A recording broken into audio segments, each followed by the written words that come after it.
Okay, so here we have your Unit 1 test study guide, and I only want you to use these hints and tips if you are having trouble on a certain question, but I would definitely like you to try and do them completely on your own first, and then use this later as a resource if you need it.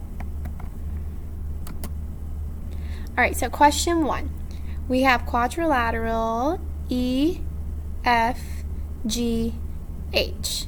It's a scaled copy of A, B, C, D. So for each one of the questions that's going to pop up, you will circle if it's either true or false for each statement. Now, one hint you might want to think about: what is the scale factor going from 4, which is side AD, to its corresponding side EH, which is 16? So think about in your head or use your calculator. 4 times what equals 16? That is going to be the scale factor for every side length, if it is a scale copy, which it is. Alright, so part 1. True or false? The measure of angle EF is 3 times the measure of angle ABC. This is angle EFG. This is angle ABC. Look at the angles. Look at the types of angles they are. Does the measure of angle EFG look like it's 3 times the measure of angle ABC, or do they look like they're the same? If you think it is 3 times the measure of ABC, you would circle true. If you do not think EFG is 3 times the measure of ABC, you would circle false. Part 2. The length of EF is 8 units. So let's find EF. Okay, EF just highlighted in blue. This is EF. Okay, based on the fact that its corresponding side AB is 2, and the scale factor that you already figured out, should EF be 8 units? If it should, you circle true. If you think it shouldn't, you circle false. Remember to use the scale factor that you figured out before we started. Alright, next, true or false? Segment DC is 4 times as long as segment GH. So let's find segment DC. It just highlighted in pink. Now segment DC is 2.2. Segment GH, we don't know. But should segment DC be 4 times as long as GH? Pay attention to the wording. This question is saying that this side length, DC, is 4 times longer than GH. If that is true, circle true. If it's false, circle false. Last part. True or false? Segment FG is 4 times as long as segment BC. Again, pay attention to the wording. This time it says FG is 4 times as long as BC. It's not labeled, but you should know from your scale factor at the beginning if that should be 4 times as long. If you think this side length should be 4 times as long, circle true. If you don't think it should be 4 times as long, circle false. And there they are highlighted in yellow. Alright, question 2. So my hint here is that corresponding side lengths have been color-coded. So imagine or draw a rectangle. Rectangle A measures 12 inches by 5 inches. Rectangle B is a scaled copy. So basically you're going to pick all the measurement pairs that could be scaled copies of A. Okay, so let's do one as an example. There's going to be 3 of these that are correct and 2 of them that are not. So think about 12 times what is 11, and then if you multiply 5 by that same number, do you get 4? So this one, just as a little review, this one is actually not going to be one you select because they didn't follow the rule. They just said minus 1, minus 1. But remember, we always have to multiply by the same number for it to be a scaled copy. So for the next one, think about 12 times what is 60 is 5 times that same number, 25. 12 times what number is 24 is 5 times that same number, 10. Okay, do that for each one and pick the 3 that would be scaled copy dimensions. Question 3. A scale drawing of a rectangular park is 4 inches wide and 5 inches long. The actual park is 300 yards long. So over here I put the actual dimensions. This is the scale drawing dimensions. The question is asking what is the width of the actual park. That is what we don't know. Well, we're going to look and see, what do I multiply 5 inches by to get 300 yards?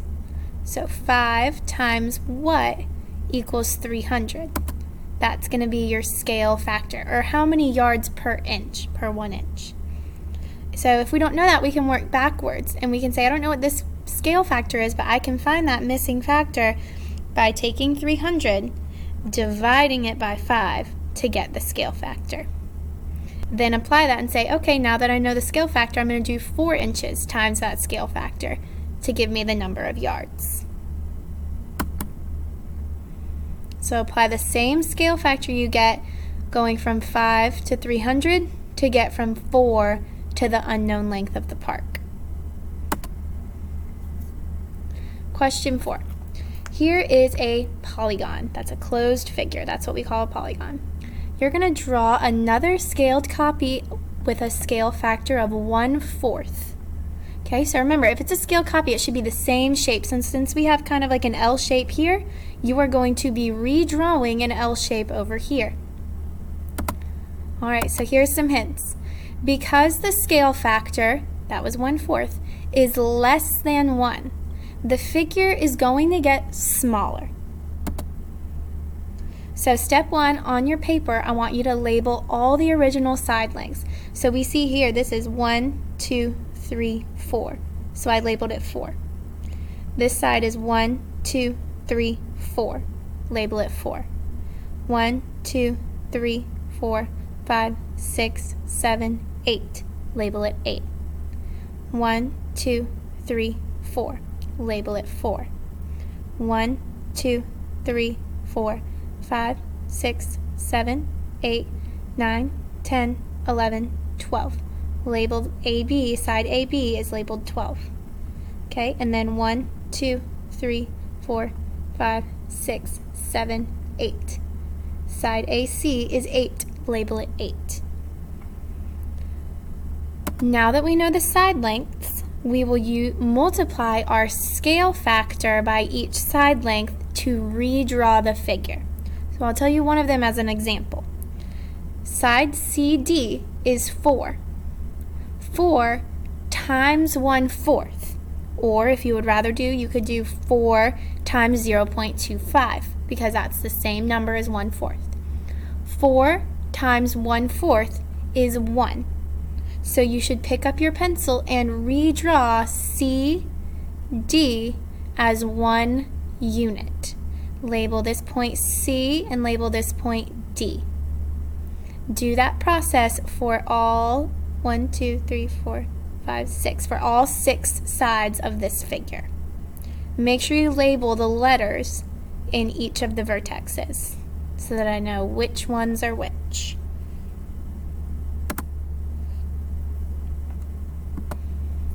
Alright, question 5.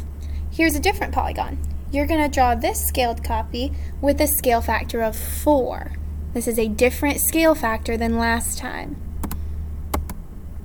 So, because the scale factor is greater than 1, the figure is going to get larger. So you should end up with a triangle that is larger than the triangle you see right now. So step 1, you're going to label the original side lengths. And for this, just label side BC as 1 and side AB as 2. When we make our scale copy, you can just connect A and C. You don't have to measure it for this. Step 2, multiply each side length, those are the numbers in red, by the scale factor, which is 4. Then redraw the figure using the new side length measures. So for example, you would do for side BC, this side length is 1. multiplied by a scale factor of 4 should be 4. You should find some space in your grid and redraw side BC as, starting here where my mouse is, 1, 2, 3, 4. Label it 4 and label it BC. Let me see if I can draw it. You'll start here and go 1, 2, 3, 4. This would be C and the other one would be B. Do the same for the rest of the lengths on the triangle. Alright, question 6. The scale of a map says that for every 1 centimeter on the map, it's representing 10 kilometers in real life. So, part A, what distance on the map? We're trying to figure out the number of centimeters that would represent an actual distance of 30 kilometers. So think about how many 10-kilometer pieces are in 30 kilometers. That will tell you your number of centimeters.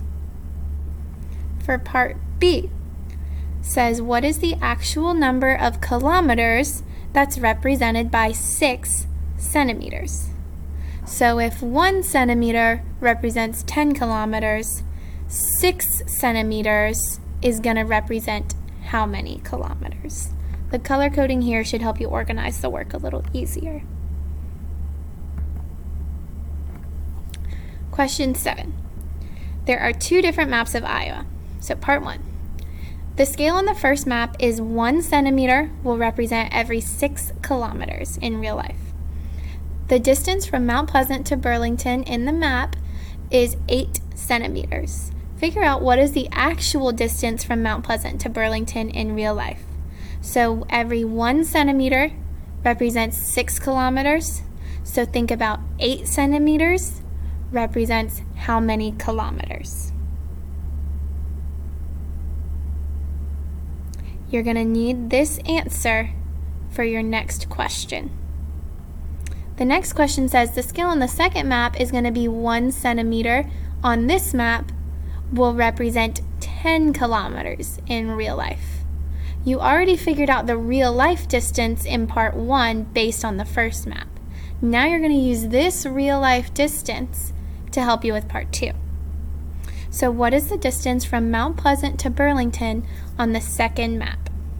So using the number of kilometers from part 1, think about how many 10-kilometer pieces are in that many kilometers. That will be how many centimeters will be represented for part B. Alright, the last question. You're going to describe the following scale factors going from A to B. So watch my pointer. Like in this one, we're going from small to big. In this one, going from A to B. This one, we're going from A to B. This is your word bank. You're either, under description, you're either going to write greater than 1 would be the scale factor, less than 1 is the scale factor, or equal to 1 is the scale factor. So here, for your description, if we're going from small to big, right, is that going to be a scale factor greater than 1, less than 1, or equal to 1? And then for the second part, you have to explain how you know. So tell me, what is the scale factor from A to B? And so my hint here would be, let's look at this up and down side. This is 1, and then over here it's 1, 2, 3. 1 times what is 3? Write what the scale factor is. For the second one, you're going to describe the scale factor from A to B. Here we're going from a bigger figure to a smaller figure. Is this going to be a scale factor greater than 1, less than 1, or equal to 1? Write it in the description, and then using side lengths on the figures, tell me what the scale factor is. Use the same process for this last question.